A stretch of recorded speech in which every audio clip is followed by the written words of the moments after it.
ये बापा कौन कहतलु कि बापा आज्ञा हाँ सकाले मते 50 टଙ୍କା देथिले हाँ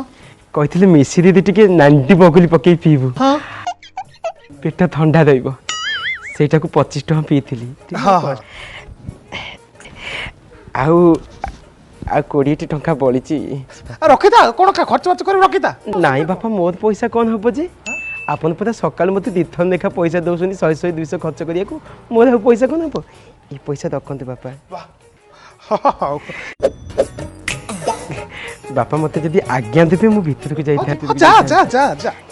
नाई बापा आपन आज्ञा दियंतु जा आज्ञा देली आज्ञा जा जा जा जा जा जा जा दैट इज कॉल्ड संस्कार।